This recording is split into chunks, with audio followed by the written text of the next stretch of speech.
All right, let us begin. We'll turn down the music of Charles Ives. We'll come back to the music of Charles Ives. But let us begin with our discussion of musical form, continuing our discussion of musical form. Last time we talked really about three forms. We talked about verse and chorus in popular music, and we had a wonderful presentation by Frederick Evans. And I hope you came away with the following, that in dealing with verse and chorus, basically you have the same material. You have the same musical material coming back again and again and again. With the chorus, we actually have the same text coming back again and again and again. But with the verses, although the music is the same, the text keeps changing each time. We get new strophes or new verses of text. So keep that in mind, verse, chorus, verse, chorus. Sometimes this can start with the chorus. Sometimes there's a harmonic change in here that we would call the bridge. But essentially it's the repetition of the same material over and over again in terms of the music, but in terms of the text you get new text each time for the verses.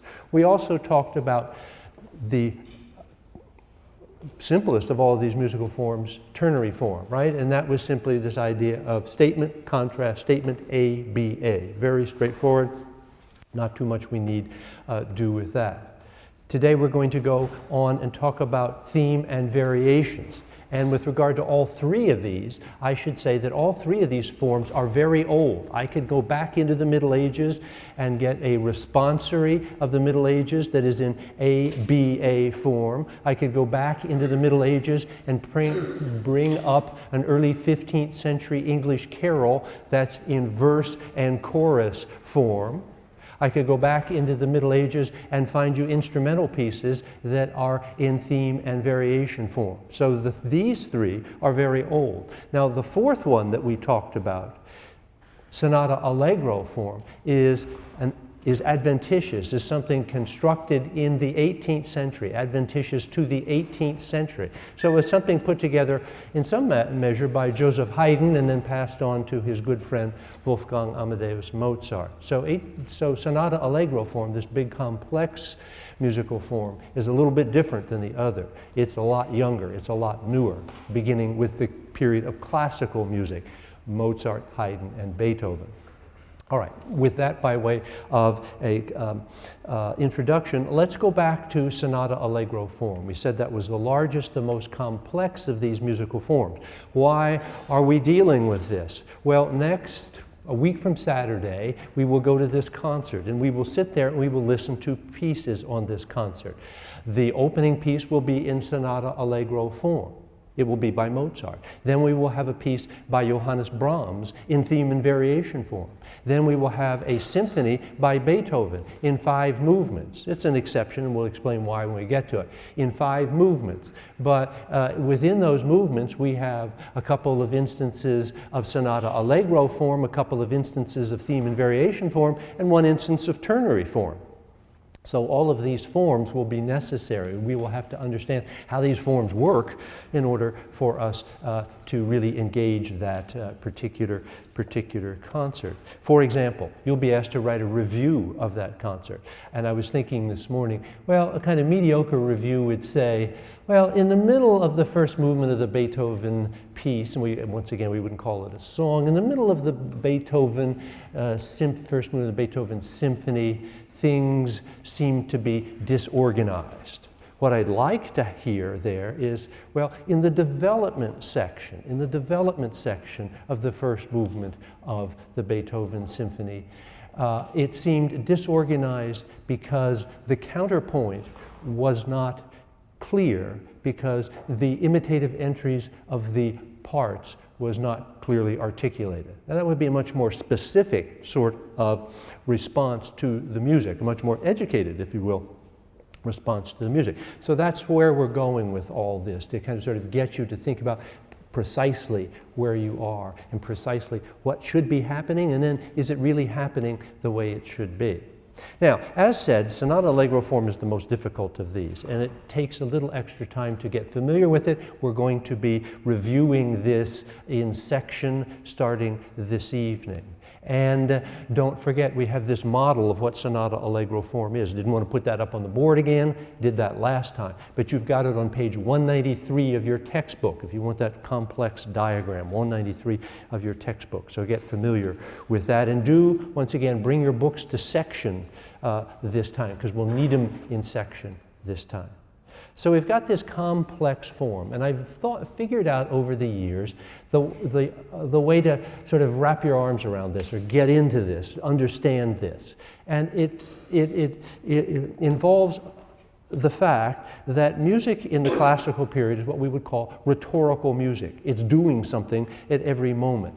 It is doing, as I see it, one of four things. It's presenting a theme. So we'll have what we call a thematic function. It's moving from point A to point B. Remember with the Beethoven, that's the opening theme, and then the second theme is, well, those are both themes. That's stating something that we can sing, that we can remember. But Beethoven has to get from point A, the minor, to point B, the more lyrical major. So he writes a transition. So the second functional type here is transitional music. We want to be able to differentiate thematic music from transitional music. Then there are passages, and in Sonata-Allegro form, it's in the middle of the movement, that are exclusively developmental, where you take the material and play with it. You can make it, expand it and change it that way. You could shorten it, as Beethoven often does, and work with just particular motives. It tends to sound very complex. There's a lot going on in the development sections. It's the most polyphonic, the most contrapuntal, counterpoint, polyphony, sort of synonymous. The most complex in terms of the counterpoint. And as we said before, it tends to move around a lot because the composers will pass through different keys in the development section. So we've got so far three of what we call the four functional types, or what I have called the four functional types: thematic, transitional, developmental. And now we have to talk about the last one, which is the simplest in some ways, cadential, where the composer will just throw on a lot of heavy, simple harmonic motion to slow the music down psychologically. Not the tempo actually, but psychologically, sort of bring it to a close. So we can say a closing functional type. Again, to review, thematic, transitional, developmental, and cadential. Those are our four functional types that will show up within a movement of Sonata-Allegro form. Question? Cadential. Was that it? It's Daniel, is that right? Yeah. How do you spell it? Oh, well, just take cadence, C-A-D-E-N-C-E, and turn it into cadential, T-I-A-L. I don't know if my spell checker kicks that word back or not, but we use that term in music a lot. You know, this was a cadential gesture, suggesting that we're going to get into the end of something. So I remember we had cadence being the end of a phrase. Well, it's just the end of a section here. Any other questions? That was a good question. All right, so to get rolling with this, let's listen to some music now. Enough talk from me. Let's listen to some music. And I'm going to play 4 excerpts here, mostly here, again, from Mozart. 4 excerpts. And you see if you can identify which of the functional types is in play here. Okay, Linda, here we go.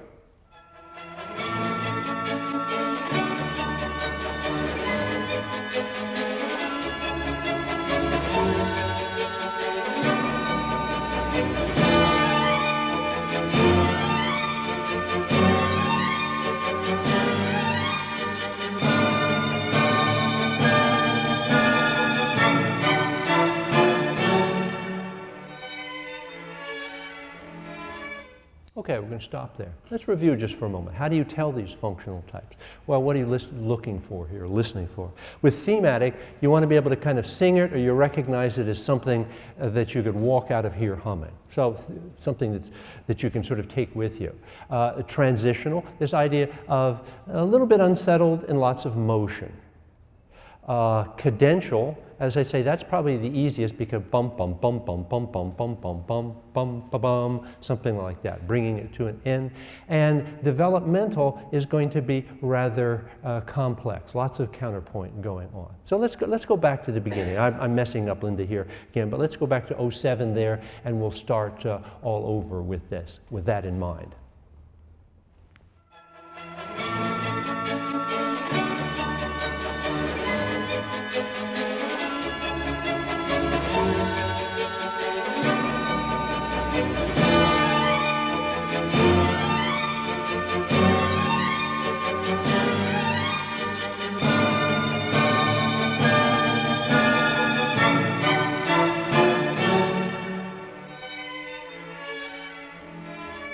Okay, so that's number one. Here's extract number two.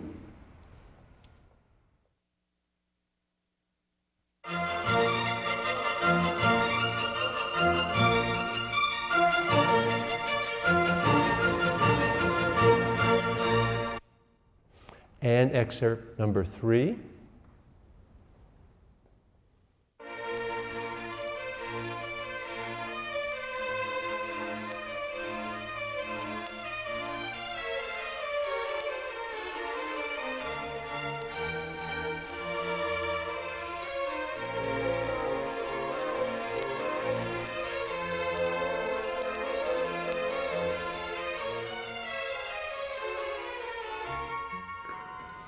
And number four.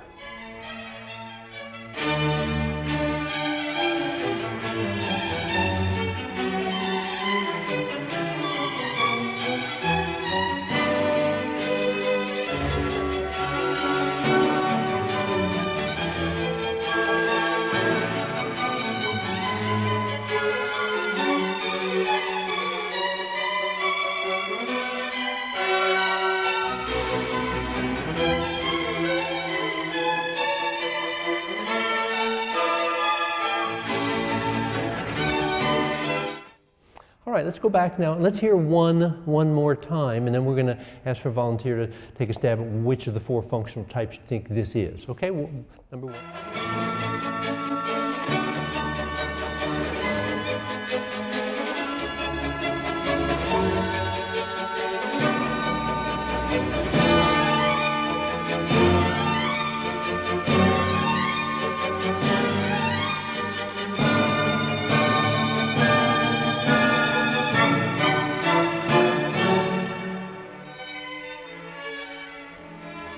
Stop right there. So, what brave soul will take this one on? Sorry. Carolyn, please. Transitional. That is correct. Yes, that's correct. Now, what did you hear there? And it's hard to play the whole thing again. But what were you thinking? Why did you jump to that conclusion?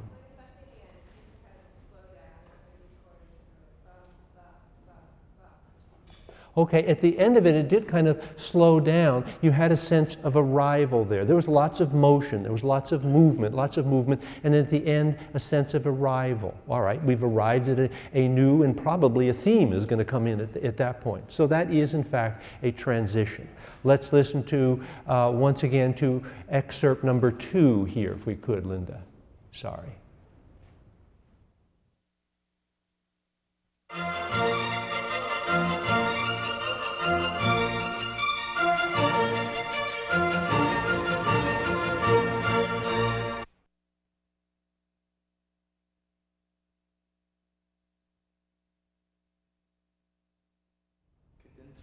Version, because it seemed a lot of monotony kind of in the bass, and it's really leading you to the descending melodic sequence of the melody, and it's coming to a close, and I was ready to start playing. Bum, okay, but I think the key there is it's very monotonous. You use the word monotonous. It's very monotonous in the bass. Bum, bum, bum, bum, bum, bum, bum, bum, or something like that, as the melody cascades down against it. But listening to the bass there, you can tell that that's just a very monotonous harmonic pattern. So harmonic patterns in cadential passages here, cadential functional type, tend to be, as Frederick says, monotonous. Okay, let's go on to number 3 now.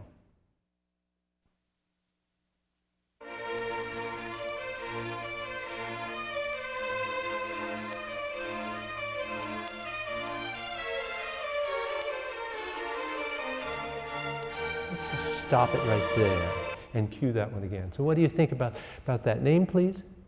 Roger. Roger, okay. Far away, Roger. I think that's thematic. Thematic, right. Can you sing it? Play it again for Roger. We're really putting Roger on the spot here this morning, but let's see. You don't have to be...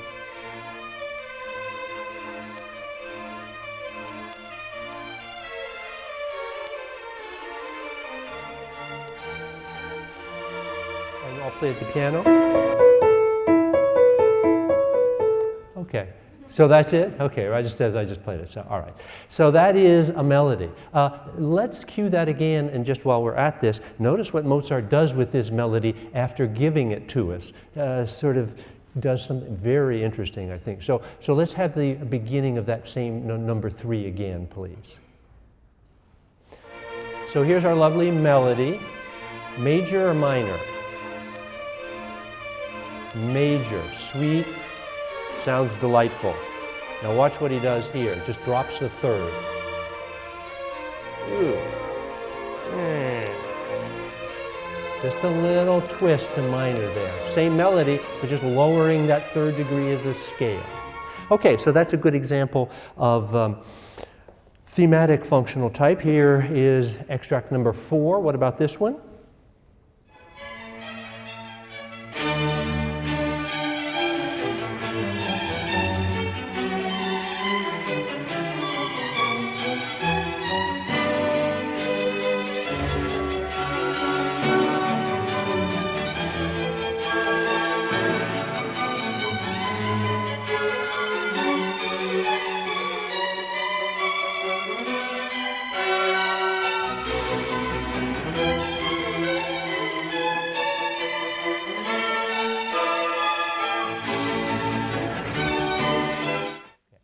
We'll just stop it there, and you can go on to the next one. Well, what about that one?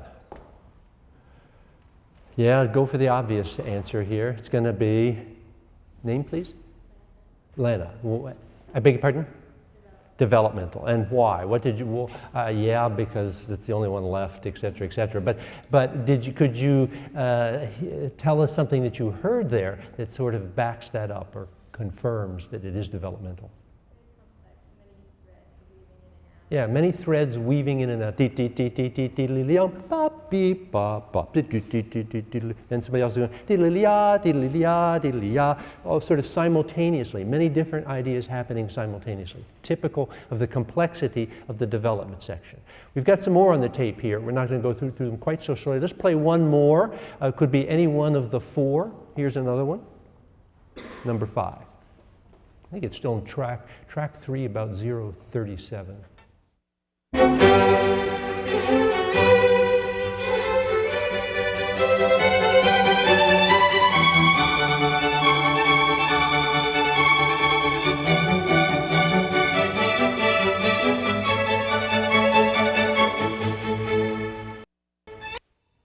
Okay. Takers there? Okay. Name, please? I should know it. Young lady right in front of Thaddeus. You had your hand up first. Oh, Mary Pat. Mary Pat, okay. Was that transitional? It was transitional. And just one hearing, that's awfully good, but you could hear it kind of build. And then it stopped, as if it had arrived at the end of the transition. The musical journey was over. So that was transitional. Here's another one.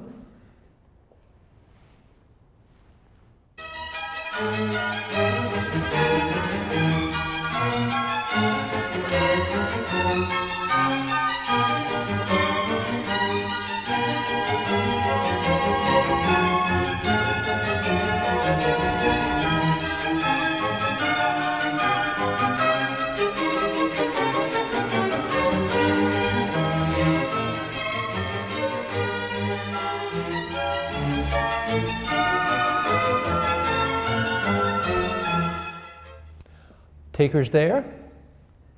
Thaddeus. Okay, was developmental. Excellent. And I guess, once again, lots of things going on there. Probably developmental and transitional may sound most similar. They're probably the two that are most difficult to differentiate. Thematic, yeah, you can kind of remember that as a melody. Cadential, probably pretty straightforward. So there's a tendency to confuse the transitional and the developmental. It's just that there's oftentimes a developmental, a lot more counterpoint going on. All right, one last one here, and then we'll stop this.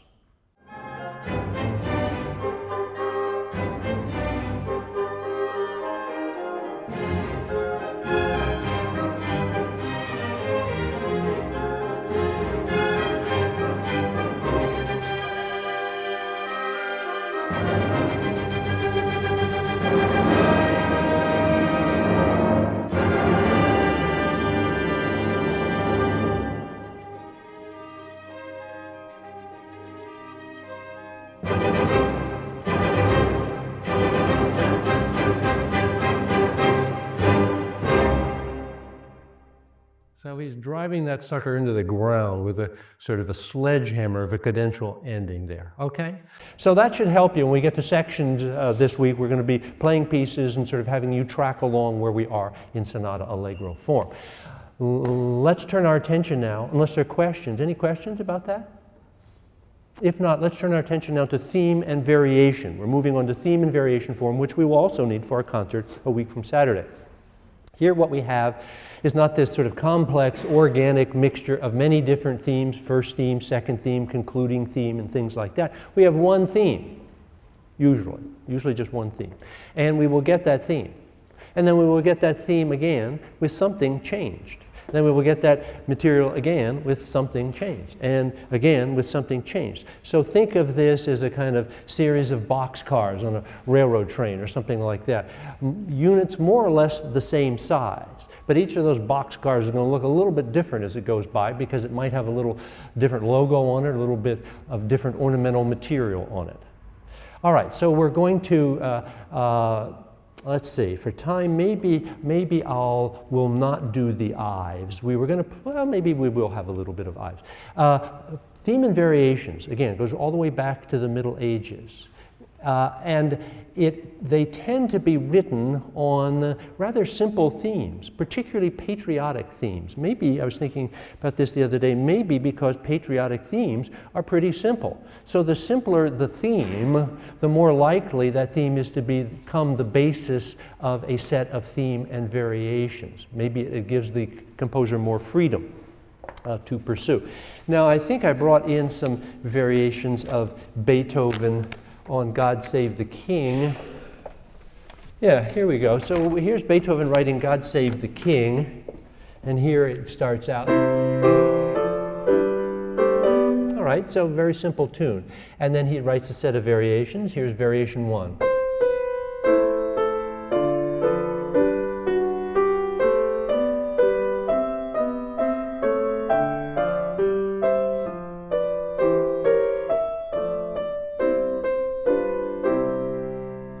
So there's that tune. Now, in the late 19th, early 20th century, Yale's own Charles Ives, I think he was class of, anybody know? 1898, something like that. He used to be the organist on the First Church on the Green here. So this is Yale's most famous classical composer, wrote a set of variations on this same tune. But they sound a little bit different because it's closer to the modern period, and they're performed here on an organ. So Charles Ives, Variations on America.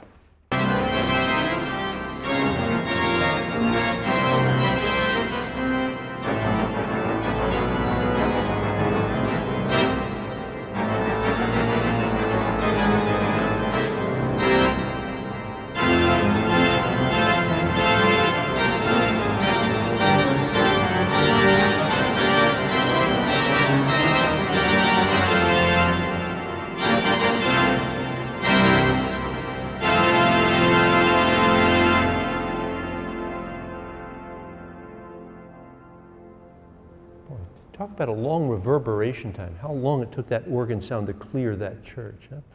Huh? So that was written right here in New Haven by our own Charles Ives. But again, the point is that it's a very simple idea. It's a rather simple tune. Here's another simple tune that Mozart used. Its original title was Variations on Ah, vous direz je, Mama. Ah, let me tell you, Mama. And it's a story of a young woman who has gone to the big city and unfortunately lost her virginity. But we know this tune not with that French text that Mozart first learned it with, but this way.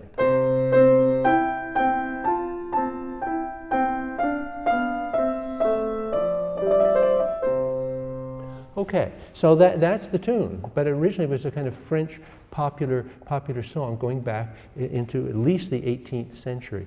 How many different titles can we give to this? What do you know this as? Twinkle, Twinkle, Little Star. Anything else? What? Baa, Black Sheep. Didn't Sesame Street used to use letters with it? A, B, C, D, A, B, C, D, and so on. So it's gotten a lot of traction over the years. And here's the melody. And here's the first variation. Now, my question to you is this. With theme and variation, the composer can keep the theme more or less exactly as it is and change the context around it, or he can change the theme. So which does Mozart do in the first variation here?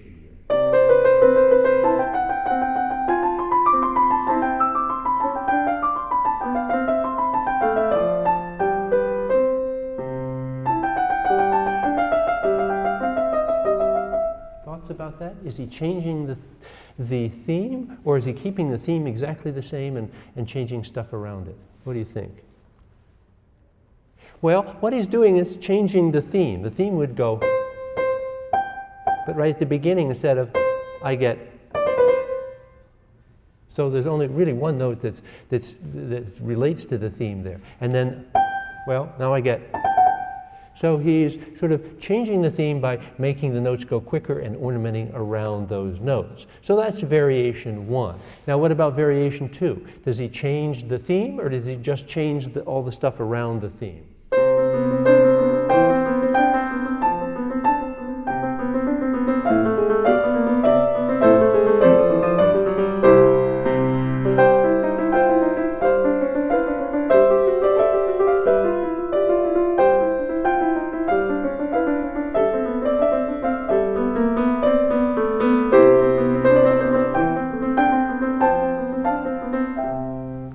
So what's he doing there? Caroline? Changing what? I'm sorry, I couldn't hear you. Changing the context. Changing the context. The theme in the right hand stays exactly the same. Okay, here is the next one. What's that? Well, it goes with this.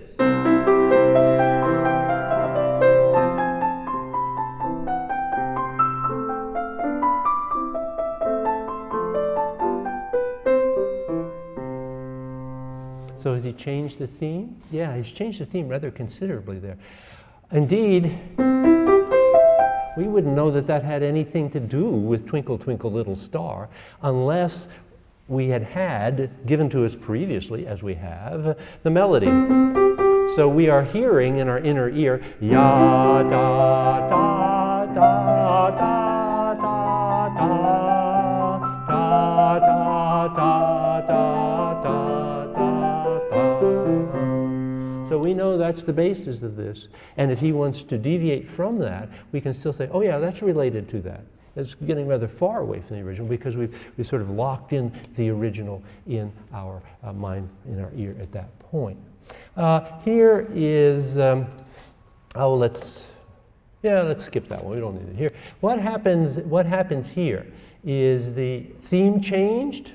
Or is it still there and the context changed? And what rhythmic device is Mozart using here?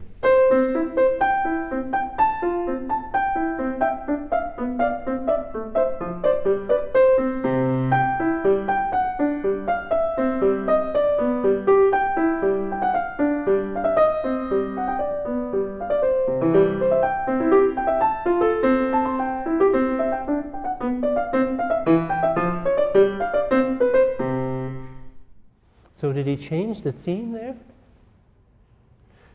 Well, basically no, except just a little bit because he was doing what to it? Bum, bum, bum, bum, bum, bum, using Syncopation. So he was syncopating the theme. Bum, bum, bum, bum, bum, bum, bum, that kind of thing. And he did one other little fill up here, if you will, in what we might call the B section of the tune. The tune originally went, and now it's going.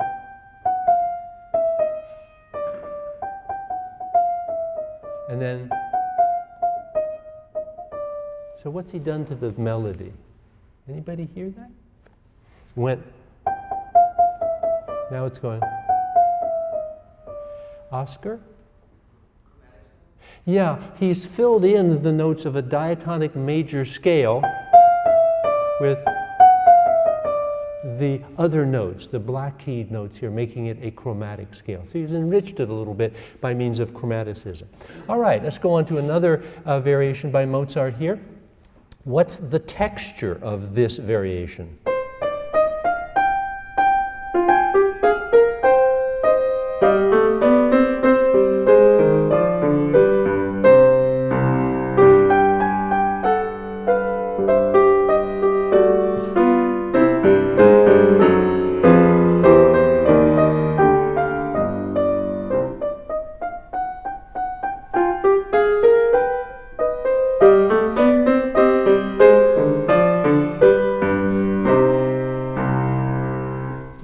The texture of that. Homophonic, monophonic, or polyphonic? Polyphonic, yeah. Was it imitative or non-imitative? Here's the beginning.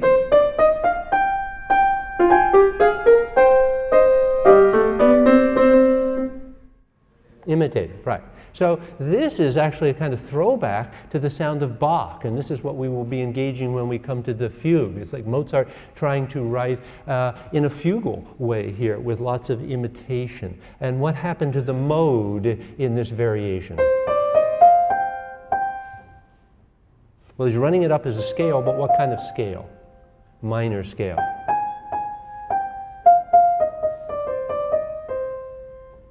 Okay, and then oddly, the final variation. What does he do to the meter in this last variation?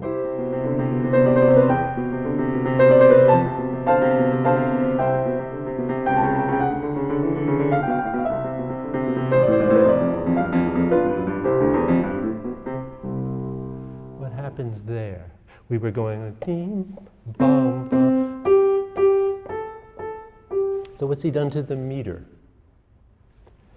Well, let me strip away the bass.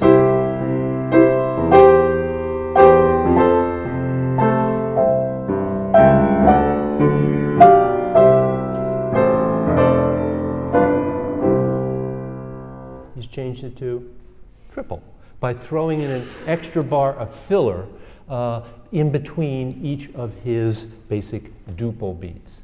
Then we come to let me just cut to the chase here. At the end of this, he's coming in.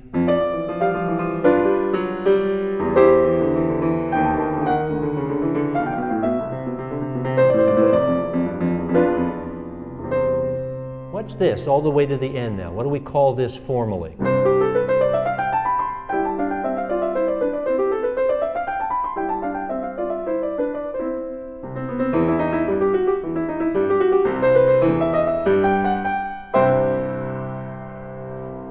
About that with regard to Sonata-Allegro form. It was one of the parts that shows up also in Sonata-Allegro form, has nothing to do really with the theme here. It is a good example of a coda, right? Just something thrown on at the end to say this is at the end.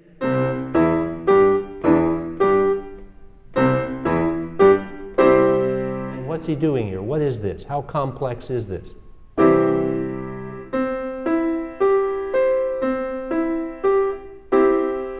Just a major triad. He's just ornamenting a major triad. So it's a good, more cadential stuff, sort of very simple material at the end. Okay, our guest artist is here. I see him at the back. Kensho, come on up. We're going to do another piece for you, and we're going to talk about a little bit about Kensho. Very interesting guy. How many of you know Kensho Watanabe? Seen Kensho around? Okay, who's seen Kensho and in what context? Oh, he's in my biochemistry class. All right, yeah, cool. So that means he does hardcore sciences, and you must too. Good for you. You're better, far better man than I. All right, so hardcore sciences. Anybody else know Kensho from other contexts? Yeah, Ilana? He's in the YSO. What does he do in the YSO? Do you see him sitting all the way at the back? No, you see him sitting all the way up at the front. He's the concertmaster of the YSO. Anybody else know Kensho in a different context? Any members of Berkeley College here? Anybody from Berkeley? Nobody from Berkeley? That's a statistical improbability. But you're the conductor of one of the conductors of the Berkeley Chamber Orchestra, right? Yeah. So he's a conductor too. Which is kind of astonishing because he's really not a very good musician. He doesn't really know very much about music. Kensho, what note is that? I don't know. Yeah, what note is this? Yes, sir. What note is this? Yeah, E and an A. So he has a very keen sense of absolute pitch, which it really helps you out if you're in music, needless to say, as we'll be talking more about this. One person in 10,000 has this particular gift statistically. So he's a very impressive guy. And he's also in the 5-year MA BA program, so, right? Yeah, the BA. Yeah, so at the end of 4 years here, in addition to taking all these heavy-duty science classes, he's been across the street and he's going to get an MA in music at the same time. I don't know. He was a couple minutes late today, and he said he hadn't gotten much sleep, and I can sure as heck understand why. All right, so we have Kensho. What are you up to this year? Everybody can come see you on what would that be? The 31st of October? What? Yeah, yes. So that you don't want to miss, right? No. And you kind of have to put that together. Maybe that's why you haven't been getting much sleep. So you're putting that together, and I know that you've got a concert coming up. And if for some reason, God forbid, we can't make it to our concert on the 18th, our makeup concert could very well be the one on the 19th. Don't you have a concert on the 19th? Yes, we do. Yeah. The Berkeley College Orchestra will have their first concert. So if you want to hear Kensho conduct, you could do that on the 19th of October. All right, so we've got a piece here, and I don't want to get too far behind. It's a piece by Corelli. It's based on a melody and a bass pattern, melody and a bass pattern. And we'll play through little bits of it here, and then we're going to play the whole thing. Do we need to tune again? What do you think? Yeah, okay.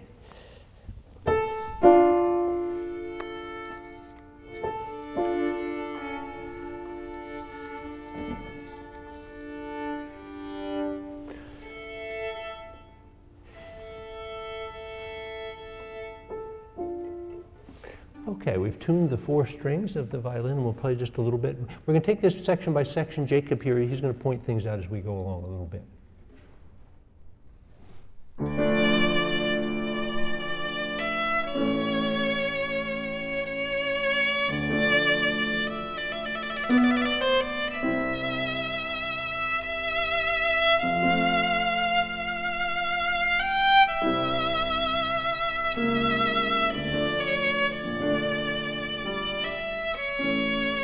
Okay, that's the melody. Isn't that the most gorgeous sound you've ever heard in the whole? It's amazing. But do you have any idea how long it takes to produce a sound like that? I mean, how many years of just sitting there? When did you start playing the violin? I started when I was almost 3. So Almost 3. So you were a late bloomer then. And you're probably so busy with other things. But when you were really focusing exclusively on this, how many hours a day would you practice? When I was really focusing, probably like 3 hours a day. Max 3 hours. You know, if you go to a conservative, it's because you got so many other demands on your time. Are you playing any solos around here this year? I should have asked that question. Not so much. I Not might so do much. a little recital in second semester. Okay. but- All right. We'll keep our eye out for that. All right. So that's the theme, and then. In variation 2, the piano will play the downbeat and the violin plays off the beat. I think for reasons of time we won't do that one though, Kensho. Let's go to number 3, where we get a good example of staccato in music, sort of short pointed notes.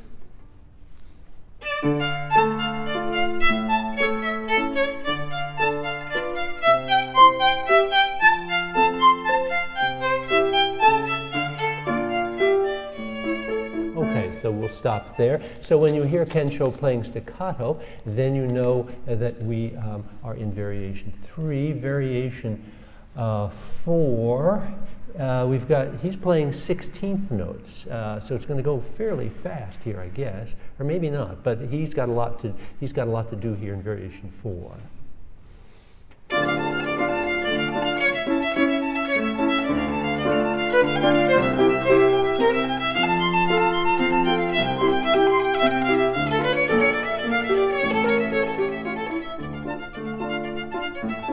Okay, so he's really, this is going to be a workout for me. I hope I can keep up with this lad today. All right, then, yes, the one that sort of scares me is variation 5, because then he plays the theme, and I have all of this fast stuff underneath. Let's just do a little bit of that.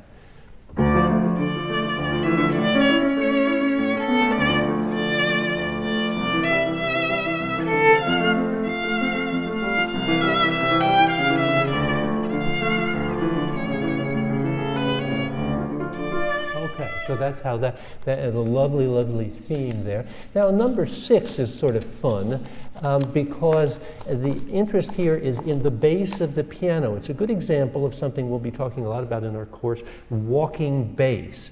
So the notes are all, for the most part, contiguous, and they all come in the same note value, in this case, the 8th note. So the beat, here's the beat, and the...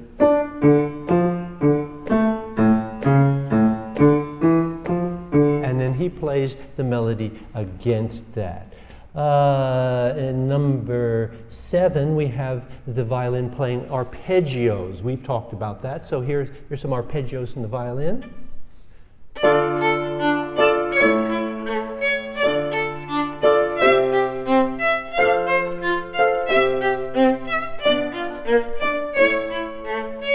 Okay, that'll give you a sense of that. Number 8 is a tricky one for us, to keeping it together because of the triplet pattern. So let's do a little bit with that.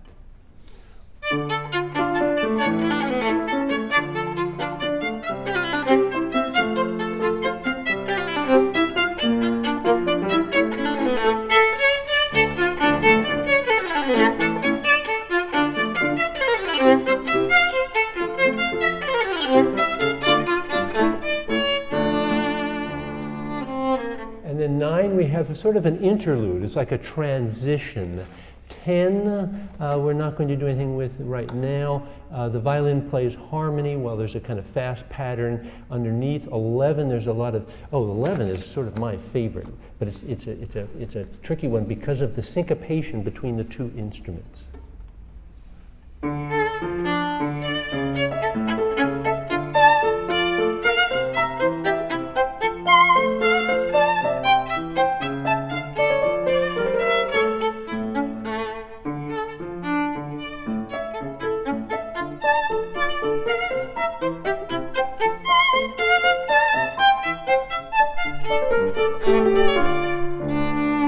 So that's kind of a fun one. And let's see, we need to tell them also, I like, maybe the number 13 is really my favorite, because I got a very simple theme to play and he has to work like crazy. And toward the end of that, he's playing triple stops. You know, it's not that the violin just plays one line. The violin can play 2 notes at the same time. It can play 3 notes at the same time. And if you really rip across and shift quickly, or just move your bow quickly across the strings, you can give the impression of 4 pitches. But they all 4 have to be in tune. So you got to have 4 fingers usually in 4 different spots, and that's hard to do. You want to play a quadruple stop for them? There's just any old where?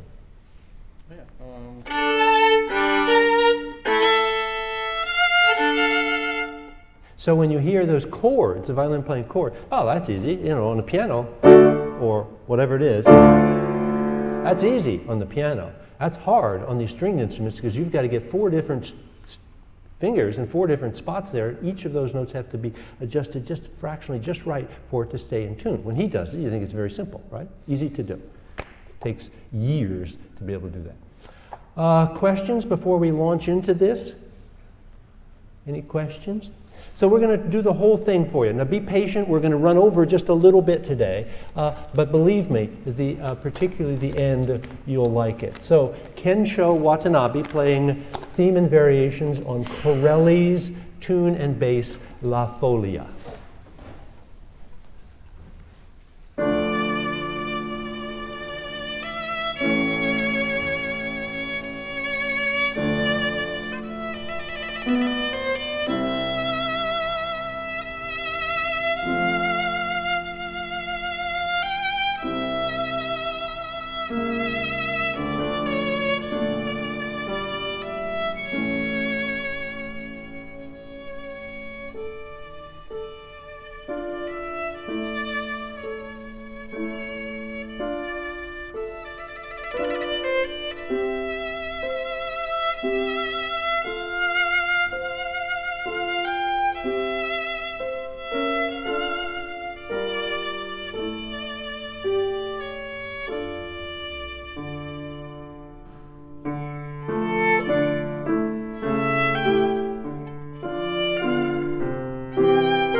we had the wrong page up here and I was filling, sorry. Okay, I think we need, okay, now we are back to where it's supposed to be. I had the wrong page up, sorry.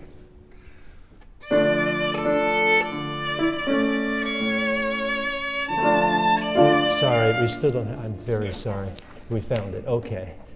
We had just have all these pages and they go awry sometimes, sorry. Okay.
Thanks so much, Kensho. It's a great treat for me just to be able to play with the guy. I mean, what a luxury.